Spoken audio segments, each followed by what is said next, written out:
Jonesy and Amanda. Jam Nation. It's nice to be back at work. It's nice to see your little smiling face, albeit I'm seeing you via Skype. You're at your home studio and everything. When you say home studio, it's kind of just a desk, really. It looks good. This is Flight Centre Man in the background there. That's right. This is where Liam studied for his HSC all those years ago, and it's sort of just, I've moved. And this is where Harley has his VR set up. So he's had, with his car games, he's had to move that aside so I can do the radio show, that old thing. I noticed you was harumphing a bit. Yeah, unplugging his stuff. I want to go down Mount Panorama. Yeah. Like a teenage boy. Don't they know I'm halfway through Le Mans? But this time last week, I was having a very different experience. I had a hip replacement last Monday, and it's gone so well. It really has. And I had one 11 years ago, and the difference in the technology to me is astonishing. I'm up and around easily. I'm not in pain. My leg's a bit achy, but I'm not actually in pain. And I know I'm still on some painkillers and things. But these days also they use robotics so that there's less wear and tear on the muscle, less pulling of the muscle. So the recovery is quite extraordinary. And it's still the same thing, though, that the surgeon, and my surgeon was just wonderful, he comes up and he says, okay, I'm just going to draw on your leg. And so there's a texter with an arrow as to which leg you're having done. It comes down to the absolute basics. And every time someone comes in to give you drugs or whatever it is, you have to say your name, your date of birth, check a number on your wrist. It's all cross-checked, but it still comes down to a texter on your leg, this one. Amazing, isn't it? So the first night, didn't get a wink of sleep because you're lying in the hospital bed, you've got oxygen up your nose, and you know those things they put on your arm for blood pressure. Yeah.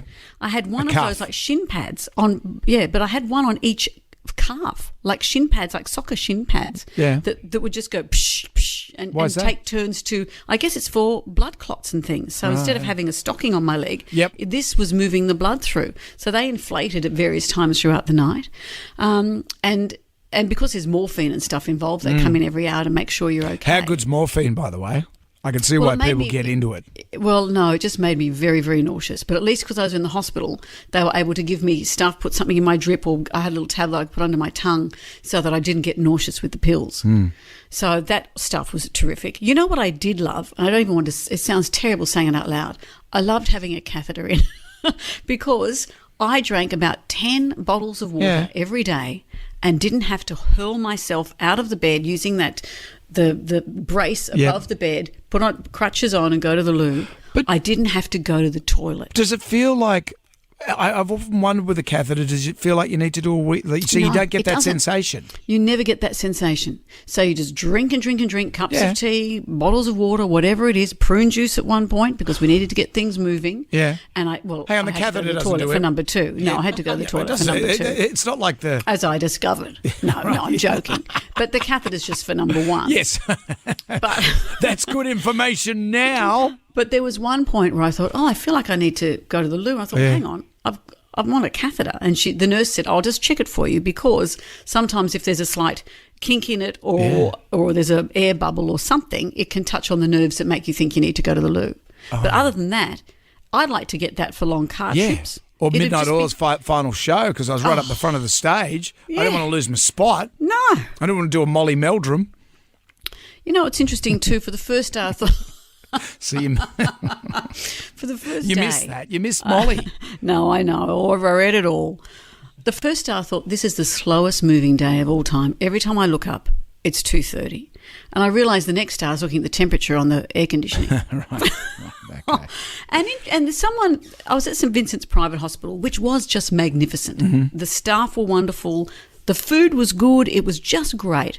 And someone from pastoral care came around and she said, are you okay? Do you need anything? Do you want me to sit with you? And I said, look, really, I'm fine. And she said, it's so interesting that women say, I'm fine, I'm enjoying the quiet time.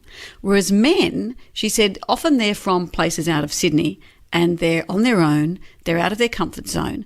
And they often want someone to come and sit and talk to them because they're lost. They don't know what to do. Whereas women take advantage of the peace and quiet and say, no, please leave me alone. I'm enjoying this part. That could be your side hustle. You just get ladies to go for a little procedure. Yeah. And I've often thought that. Because often that's the only time we give ourselves a break is when we're in hospital. And I thought maybe we should pretend we're having procedures. Yep. Just say women's business. go to a lovely hotel, get a fake receipt that says you've been in hospital, enjoy the sandwiches, enjoy a glass of wine, and then go home again the next day. And maybe that catheter thing, we should work on that as well. Let's work on the catheter, a social catheter. A social catheter. It's a new society. We'll sign Molly Meldrum up. And thank you to everyone who has been so kind and asking how I'm getting on and sharing their stories as well. All is well, and I'm doing very well, and thank you.